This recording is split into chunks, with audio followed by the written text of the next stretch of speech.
Shalom saudara, kita memasuki episode 520 dari ibu usia 57 tahun. Shalom Pak Erastus, saya beribadah di sebuah gereja di Mojokerto. Saya mau menanyakan apa perbedaan kasih karunia dan talenta. Sebenarnya pada dasarnya kasih karunia dan karunia itu sama. Anugerah, artinya atau sinonimnya anugerah itu pemberian cuma-cuma. Pemberian tanpa memandang kelayakan si penerima. Selanjutnya, saudara-saudara, kalau bicara mengenai kasih karunia, sebenarnya hanya penekanan saja. Karunia itu supaya lebih kuat ditambahi kasih. Dan kata kasih karunia seringkali bertalian dengan hal-hal yang bersifat umum. Saya perhatikan penggunaannya. Penggunaannya kasih karunia bertalian dengan pemberian Tuhan untuk umum, secara umum, entah kesehatan, entah berkat jasmani. Tapi kalau karunia saja penggunaannya lebih cenderung untuk keselamatan. Ya, itu. Talent itu dalam bahasa Inggris ya. Seringkali disamakan dengan bakat. Tetapi sebenarnya kalau kita melihat Alkitab, talenta itu tidak bicara mengenai bakat. Tetapi potensi untuk memiliki kodrat ilahi atau potensi untuk memiliki buah kehidupan yang bersifat kekal. Yang itu akan dapat dirasakan, dinikmati di kekekalan. Ya. Jadi kalau sekarang salah kaprah ya, sudah terlanjur ya bicara soal talenta bakat ya boleh, karena penggunaan kata itu sendiri sudah terlanjur disamakan dengan bakat. Tapi padahal di Alkitab bicara soal talenta itu bicara mengenai potensi atau kemampuan atau modal yang Allah berikan kepada manusia untuk memiliki kesempurnaan pendewasaan iman. Ya, untuk berkat kekal. Yang saya pahami itu keserupaan dengan Allah. Pertanyaan berikut dari seorang pria usia 19 tahun kuliah di luar negeri. Salam Pak Pendeta Erastus, pertanyaan saya adalah apakah orang yang tidak pernah mengenal kekristenan bisa masuk surga? Saya jawab ya, bisa jika mereka memang tidak pernah mendengar Injil atau salah mendengar Injil. Yang ketiga, mereka bukan umat pilihan. Tidak pernah mendengar Injil bisa berarti hidup sebelum zaman Yesus atau hidup di zaman penggenapan atau zaman Injil diberitakan tapi tidak tersentuh Injil. Dua, salah mendengar Injil, memang disesatkan dari tanpa dia sadari. Misalnya orang lahir di satu daerah, dia dari kecil sudah dicekoi bahwa Yesus itu hanya manusia saja yang tidak menjadi juru selamat misalnya, hanya nabi misalnya, bukan juru selamat. Jadi orang hanya percaya saja. Tapi memang mereka bukan umat pilihan. Jadi kalau bukan umat pilihan bisa dimengerti. Yang keempat ini paling penting. Yang mengasihi sama seperti diri sendiri. Roma 2 ayat 12-16 mengatakan bahwa orang akan dihakimi yang menurut nuraninya. Tentu mereka yang tidak pernah mendengar Injil. Dalam hal ini kita juga harus bisa membedakan antara umat Allah dan bukan umat Allah. Kalau mereka masuk surga sebagai anggota masyarakat, kalau kita menjadi anggota keluarga kerajaan Allah yang dimuliakan bersama Yesus. Kalau standar mereka mengasihi sama seperti diri sendiri, kalau kita standarnya, saudaraku, sempurna seperti Bapa, serupa dengan Yesus. Pertanyaanmu ini luar biasa, walaupun kedengarannya biasa. Sebab ini harus dijawab dalam 1 sesi, 2, 3 sesi. Tidak cukup dengan beberapa kalimat dan beberapa menit. Orang bisa salah mengerti apa yang saya katakan. Orang nanti akan berkata, bukankah Tuhan Yesus berkata, tidak seorang pun sampai kepada Bapa kecuali melalui aku? Sampai kepada Bapa itu tidak sama dengan masuk surga. Sampai kepada Bapa itu persekutuan dengan Allah. Sampai kepada Bapa itu tinggal di rumah Bapa, menjadi anggota keluarga kerajaan. Ya, makanya di dalam kitab Wahyu ada kitab kehidupan, kitab, dan yang kedua kitab kehidupan anak domba. Dua ini sebenarnya juga tidak bisa dibedakan secara mutlak, tapi bisa dipahami secara relatif. Kitab kehidupan mencatat orang-orang yang masuk surga. Kitab kehidupan anak domba adalah orang-orang yang bukan saja masuk surga, tetapi menjadi anggota keluarga kerajaan Allah. Kalau firman Tuhan mengatakan di bawah kolong langit ini tidak ada nama yang di dalamnya seseorang beroleh keselamatan. Amin. Itu benar. Jadi kita meyakini tidak ada keselamatan di luar Kristus. Hanya Yesus yang memikul semua dosa manusia. Tidak siapapun. Tidak ada oknum lain yang memikul dosa manusia. Keselamatan hanya dalam Yesus Kristus. Nah, masalahnya ada keselamatan sampai tingkat anggota masyarakat, dan yang lain keselamatan sampai masuk rumah Bapa. Jadi umat perjanjian lama, ya, mereka-mereka yang setia seperti zaman Elia, ada 7.000 orang yang tidak menyembah Baal. Umat perjanjian lama yang taat, ya walaupun mereka berdosa, mereka punya anak domba yang disembelih, dan itu menunjuk darah Yesus. Yesus disalib itu memikul dosa manusia sebelum Yesus dilahirkan dan sesudah. Oke.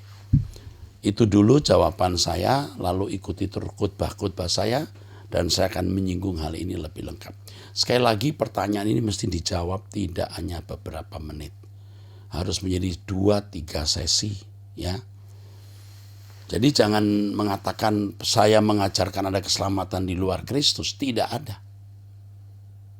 Tetapi keselamatan bagi orang yang tidak menerima kasih karunia, artinya bukan umat pilihan, yang bisa mengasihi sama seperti diri sendiri, dan keselamatan orang percaya itu beda. Ingat di dalam Injil Matius pasal 25, Tuhan berkata, ketika aku lapar kau berikan aku makan, ketika aku bertelanjang kau berikan aku pakaian, dan seterusnya, masuklah ke dalam kerajaan surga. Ini bukan karena iman, karena perbuatan baik. Nah, Anda kalau berkata, ya itulah iman. Iman Kristen bukan hanya berbuat baik. Kekristenan itu adalah serupa dengan Yesus atau sempurna seperti Bapa. Oke. Sekarang kita mau melanjutkan wanita usia 37 tahun di Sumatera Utara. Salam Bapak Pendeta Erastus Sabdono, saya sudah pernah menikah tapi kami sudah tidak bersama lagi dengan suami 8 tahun lamanya. Perpisahan kami akibat perselingkuhan suami dan juga KDRT. Setelah berpisah tapi belum sah ya dari pengadilan Pak, saya pun tinggal bersama anak saya satu-satunya di rumah orang tua saya. Sekarang umur anak saya 13 tahun dan anak saya seorang pelayan di gereja Pentakosta sebagai pemain musik. Mulai saat berpisah sampai sekarang sudah 8 tahun Pak, dan saya tidak ingin lagi kembali pada suami saya. Pak, saya berencana mau mengurus perceraian. Saya sering mendengar khotbah Bapak dari TikTok. Yang jadi pertanyaan saya, Pak, adalah bukan masalah rumah tangga saya. Sebenarnya saya malu untuk menceritakan masalah ini kepada hamba Tuhan di gereja saya, Pak. Karena begitu banyak dosa saya selama ini kepada Bapak saya sendiri. Sekarang sudah dipanggil Tuhan 6 Januari tahun sekian. Dan sampai pada akhirnya saya melihat khotbah Bapak di YouTube, di acara Abam Pak, hati saya pun tergerak untuk bertanya kepada Bapak. Dan saya percaya Bapak akan menjawab saya yang hancur ini Pak Pendeta. Semenjak meninggalnya Bapak saya, hidup saya hancur Pak. Hampa tidak ada lagi semangat untuk hidup karena saya belum sempat minta maaf kepada Bapak saya Pak. Saya selalu mengingat kelakuan jahat saya kepada Bapak saya selama ini sampai akhir hidupnya, bahkan saat ini membenci diriku sendiri Pak. Bapak saya sudah lama stroke, sakitnya darah tinggi. Bapak saya seorang yang rajin beribadah walaupun dia stroke. Saya seorang anak durhaka selama kepada Bapak saya Pak Pendeta. Setiap hari saya selalu menangis mengingat kelakuan saya kepada Bapak saya. Pak, wajah Bapak saya selalu teringat, bahkan saya rindu setiap hari ingin kembali ke waktu Bapak saya hidup, tapi sudah terlambat. Dan semenjak kematian Bapak saya, Pak, saya rajin mencari khotbah tentang dunia orang mati, kemana pergi. Saya penasaran di mana Bapak saya ditempatkan. Saya sangat takut, Pak, Bapak saya ditempatkan di neraka karena akibat kelakuan saya selama ini pada Bapak saya. Karena saya takut Bapak saya sakit hati, Pak, akibat saya durhaka padanya, hidup saya tidak tenang. Walaupun saya berdoa karena mengingat dosa saya selama ini, tiap hari saya cari khotbah tentang kemana orang mati pergi. Saya selalu berdoa dan memohon pada Tuhan agar dipertemukan dengan Bapak saya, karena saya rindu dan mohon maaf. Dan minta ampun sama Tuhan karena dosa saya sangat banyak. Saya takut masuk neraka, Pak. Saya bertobat, Pak. Apa yang harus saya lakukan, Pak Pendeta? Saya tidak tahu menjalani hidup ini karena setiap hari ingat dosa saya pada Bapak saya, dan saya juga ingin tahu apakah Bapak saya sudah memaafkan saya, dan juga saya ingin tahu, Pak, di mana Bapak saya berada, apakah di Firdaus. Memang saya yakin Bapak saya di Firdaus, tapi saya ingin tahu supaya saya semakin meningkatkan pertobatan. Apa gara-gara kelakuan saya durhaka pada Bapak saya membuat Bapak saya masuk neraka? Yang pertama, soal status kamu dengan suami. Suamimu sekarang di mana? Sudah menikah belum atau tidak? Tetapi adalah baik untuk membuat keputusan yang jelas, ya. Tetapi jika memang tidak dibutuhkan karena kamu tidak bermaksud menikah lagi, lebih baik digantung. Kalau menurut saya lebih baik digantung.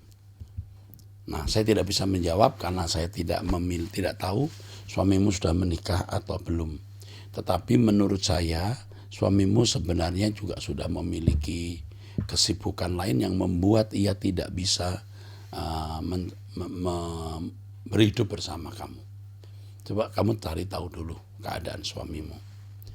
Kalau kamu tidak bermaksud nikah lagi, ya, umurmu masih 37 tahun, kalau kamu sudah bisa hidup bersama anakmu, lebih baik tidak usah menikah. Kamu menikah nanti juga akan banyak masalah. Jangan menikah lagi, ya. Sebaiknya tidak menikah lagi, oke? Yang kedua, soal bapakmu. Di sini saya tidak membaca bapakmu mengutuki kamu, memarahi kamu, tapi kamu memberikan catatan di sini bapakmu rajin beribadah walaupun stroke. Saya memiliki intuisi, ya, feeling bapakmu masuk surga, dia tidak di neraka. Nah, kamu sudah minta ampun kepada Tuhan belum? Kalau sudah minta ampun, kamu tidak perlu mengingatnya lagi. Karena Tuhan mengampuni, Tuhan melupakan. Kalau bapakmu bisa bicara, mungkin berkata, aku sudah mengampuni kamu, jadi kamu tidak usah gusar.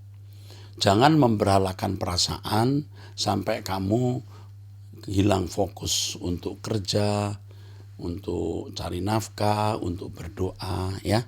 Itu kamu memanjakan perasaan. Kamu memang tipe egois juga, ya. Kok sampai begitu terhadap orang tuamu. Tapi karena kamu sudah sadar itu kesalahan, kamu minta ampun, kamu mulailah hidup baru. Nanti kamu akan ketemu dengan Bapak kamu di surga. Sekarang benahi dirimu, benahi anakmu untuk berkemas-kemas pulang ke surga. Ya, itu jawaban saya. Jadi yang pertama, jangan lupa gantung saja, jangan cari masalah. Ya, kecuali dia sudah punya anak, punya istri, punya anak-anak, nah itu masalah yang beda. Tapi sekarang kalau tidak jelas, gantung saja.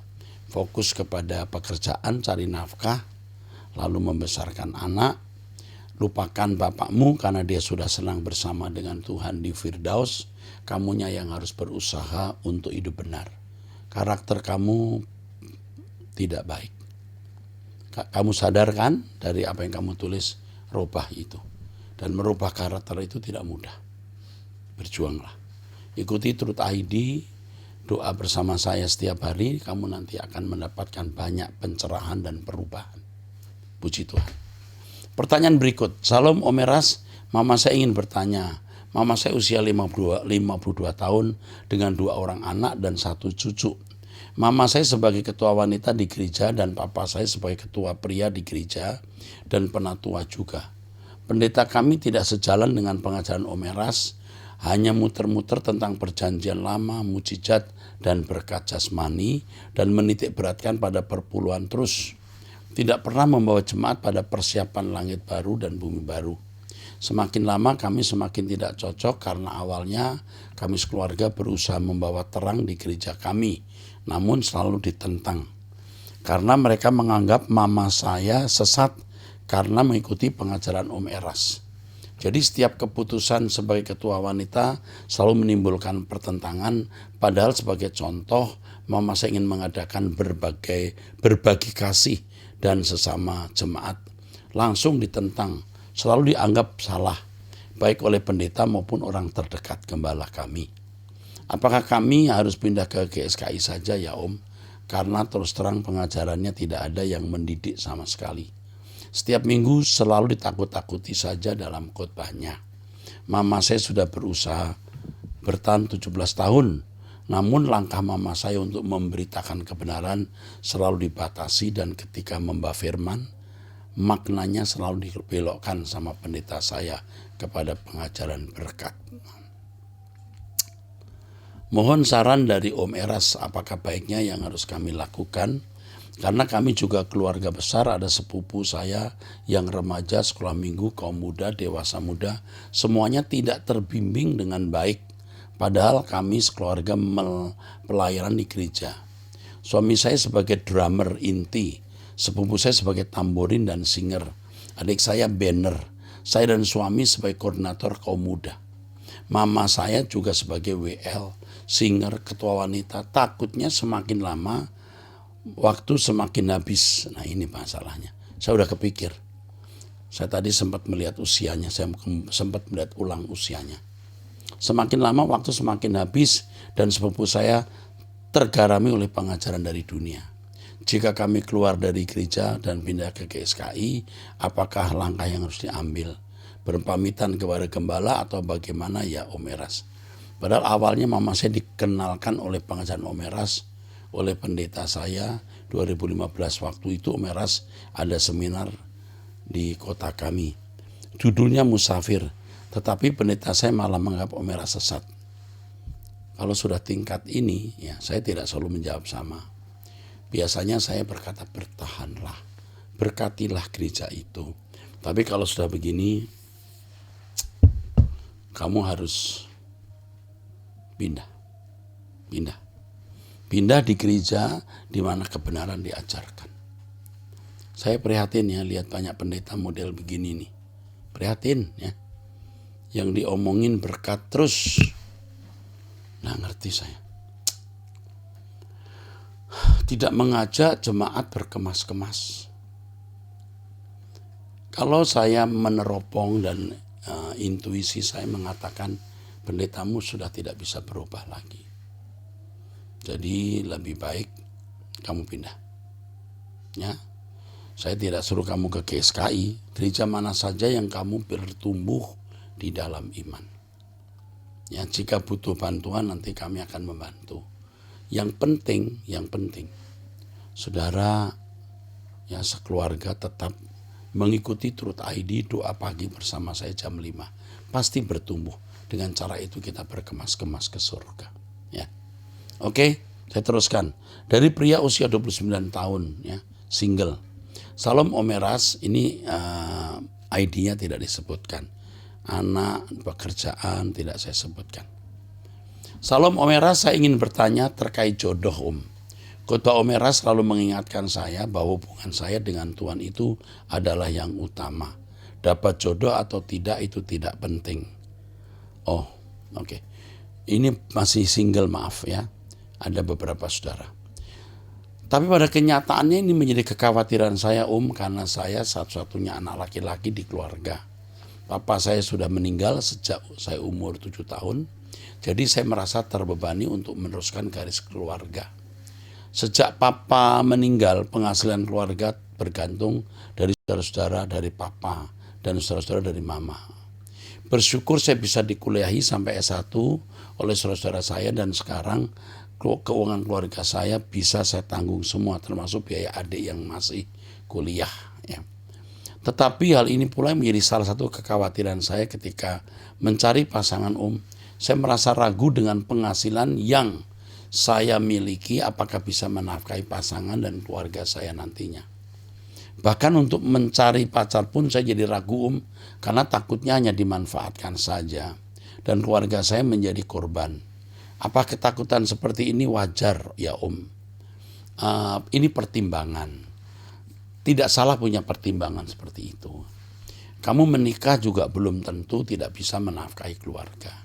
Karena keadaan ke depan kamu tidak tahu apa gajimu jadi naik, kamu punya penghasilan lain, atau istrimu orang baik, di mana ia juga punya penghasilan, jangan-jangan anak orang kaya lagi.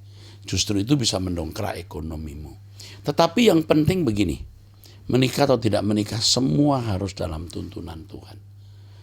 Kalau kamu tidak bisa melihat 10 meter, 20 meter ke depan, jalanlah dari 1 meter ke 1 meter. Yang penting bisa dilewati. Kamu tidak perlu memikirkan hal ini sampai demikian. Tapi ini menjadi pertimbangan bagus. Jangan sampai khawatir.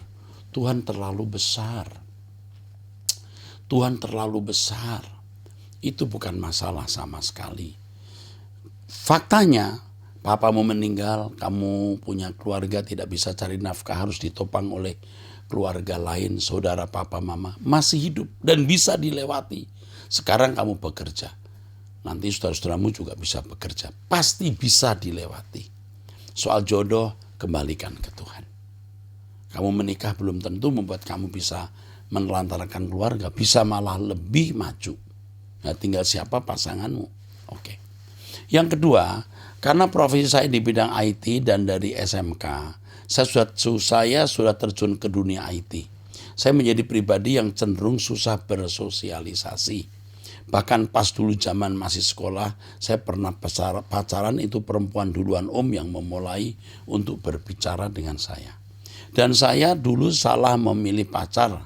Selain posesif, dia juga berbeda keyakinan dengan saya Makanya hubungan itu saya sudahi saat saya kuliah. Saya merasa susah saat mencari pasangan, seperti untuk memulai percakapan atau terkadang lawan bicara saya yang tidak membalas chat saya. Dan saya juga selalu ingat akan khotbah-khotbah Eras, hubungan kita dengan Tuhanlah yang harus diutamakan. Dengar ucapan saya, jodoh itu mudah. Jodoh itu gampang. Kalau kau berpikir rumit, susah jadi susah. Jodoh itu mudah, nak. Jalani saja hidupmu. Ya, kamu pria, ya. Dan Tuhan punya banyak cara menemukan kamu dengan jodoh yang baik. Tidak perlu banyak bicara, ya. Tidak perlu jadi orang yang banyak bicara, bisa bicara. Tuhan akan buka jalan dengan caranya. Percaya Tuhan itu hidup, nyata. Saya teruskan, dan karena hal ini pula saya akhirnya tidak berusaha mendekati perempuan manapun karena takutnya saya tidak menjadi berkat buat mereka. Takutnya dianggap ghosting, ya, memberi harapan palsu, atau hanya cuma sekedar cuap-cuap belaka yang mendapat kesan mengganggu. Tetapi di sisi lain saya merasa yang saya lakukan ini salah. Seharusnya saya juga mulai mencari seseorang yang kiranya pantas untuk menjadi hadiah bagi keluarga saya dan bisa melayani Tuhan bersama-sama. Bagus, pasangan itu hadiah. Bagus, kamu pasti sudah mendengar khotbah saya. Tetapi masalahnya kamu masih khawatir dan bingung. Jalani saja. Jangan mendesain keadaan, biar Tuhan yang mendesain. Jadi untuk pertanyaannya yang kedua adalah, apakah saya sudah benar tidak mendekati perempuan manapun, atau justru saya harus mulai mencari, ya Jangan diem tapi juga jangan nyari. Lalu apa? Berjalanlah dengan Tuhan. Ini gak bisa dijawab secara eksak atau pasti. Ini bukan 5 tambah 5 10. Jalani hidup ini, nanti Tuhan akan memberikan perubahan-perubahan. Perubahan nanti sore atau nanti malam atau besok pagi, kamu tidak tahu. Apalagi ke depan, ya. Dan apakah mungkin karena tidak memiliki figur ayah ini yang membentuk saya menjadi seperti ini, menjadi kurang berani mengambil pilihan dan berpikir bagaimana untuk selalu hidup aman. Ya kita harus selalu mencari hidup aman. Yang kamu lakukan nggak salah. Kok bisa merasa salah itu apa? Kamu sudah bijak, hati-hati. Nah, khawatirmu itu yang salah, dan sekarang saya meneguhkan atau menguatkan kamu dengan pandangan jalani saja hidup, berjalan dengan Tuhan, lihat kehendak Tuhan. Kamu tidak bisa membuat ombak, tapi kamu bisa berselancar. Jadi jangan membuat ombak, kamu jadi khawatir ombak bakal bagaimana. Kamu tidak bisa membuat ombak, tapi belajarlah berselancar. Apapun, bagaimanapun ombak yang harus kamu hadapi, kamu bisa berselancar di atasnya. Makanya hidup dalam doa, tekun belajar firman Tuhan. Doa jam 5 pagi setiap hari, jangan lupa. Amin. Oke, saya kira cukup itu. Nah, berikutnya dari seorang pria usia 43 tahun. Ini di Bali. Salam, sudah lama saya mencari akses untuk bisa curhat konseling ke Pendeta Erastus. Sebenarnya sangat panjang, tapi singkatnya begini. Saya dilahirkan dari keluarga Katolik, lalu menikah dengan wanita Muslim, dan saya menjadi mualaf kurang lebih 14 tahun.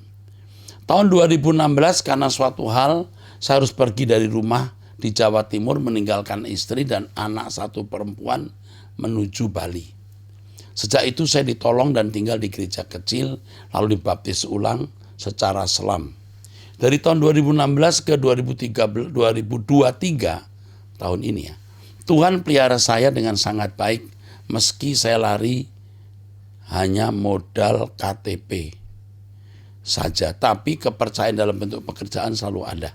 Saya juga pernah menjadi kepala kantor sekretariatan di salah satu cabang gereja ya. Namun hanya 2 tahun Roh Kudus sepertinya menyuruh saya resign. Sekarang saya kerja sebagai ojek online, bergereja di gereja kecil. Tuhan seperti suruh saya untuk selalu menyampaikan kabar baik tentang kasih Tuhan di jalanan. Namun pengetahuan saya masih minim tentang teologi. Singkatnya, saya bertemu wanita janda dengan 2 anak dan kami sudah diberkati di gereja. Saya tahu ini salah, dalam tanda kutip. Dalam kurung maksudnya. Namun lagi-lagi seperti Tuhan suruh saya tuntun mereka untuk lebih mengenal pribadi Allah, karena sebelumnya mereka hidup hanya sebagai orang Kristen duniawi pada umumnya. Suatu ketika saya ini bermimpi melihat ada orang banyak sedang dibaptis oleh pria rambut panjang. Tiba-tiba orang-orang itu datang dan menyeret saya dengan melucuti seluruh pakaian saya dan menceburkan di kolam baptis tersebut. Orang rambut panjang itu berkata, selama ini hidupmu tidak berkenan bagiku. Namun sempat juga mengucapkan semacam nubuatan, tetapi istri saya tidak bisa mendengarnya. Di mimpi itu hanya saya yang ditarik. Istri dan anak-anak teriak panggil nama saya, tapi saya tidak mendengar. Apa kira-kira pesan Tuhan untuk saya? Terima kasih dan mohon maaf untuk cerita panjang ini. Kamu tidak panjang. Yang pertama, kamu harus ingat istri dan anakmu yang satu yang kamu tinggal. Ya, saya tidak tahu ini sudah berapa tahun. Ini sudah lama ya. Ini dari tahun 16, 7 tahun kamu meninggalkan anak dan istri. Kamu harus tahu keadaan mereka dulu, itu tanggung jawabmu. Ya. Lalu kamu bisa menikah lagi, saya tidak bisa mengerti ini. Lalu gereja yang memberkati. Status kamu dengan wanita pertama, istri pertama itu apa? Kalau itu sah, kamu tidak boleh menikah dulu. Ini cacat hukum loh. Kalau sudah betul-betul legal, ada legal standingnya, kamu cerai, nah itu boleh. Selesaikan dulu ya soal legalitasmu dengan wanita pertama ini. Ya mungkin dia sudah menikah lagi, kemungkinan. Walaupun sudah menikah lagi, kamu juga tetap bertanggung jawab untuk membantu ya. Kalau punya anak ya. Karena lebih kurang, kamu punya anak, ya punya anak perempuan 1. Jadi kamu mestinya harus memperhatikan. Lalu hal ini harus kamu bicarakan dengan istrimu sekarang ini. Ya. Bertemu wanita janda dengan 2 anak dan kami sudah diberkati di gereja. Aduh, ya. Kamu harus menyelesaikan dengan istri pertamamu legalitasnya. Lalu istrimu yang sekarang harus tahu latar belakang masa lalumu. Dan kalau kamu membantu anakmu, ya kira-kira istri pertama juga bisa mengerti atau bisa menyetujui. Kamu rumit. Tapi satu hal yang indah, Tuhan panggil kamu balik untuk percaya Yesus. Karena keselamatan hanya dalam Yesus Kristus. Ya. Oke, jangan lupa mensubscribe Truth ID, saudara. Subscribe Truth ID. Ikut doa saya setiap hari jam 5 pagi ya, waktu Indonesia Barat. Sampai jumpa, Tuhan memberkati.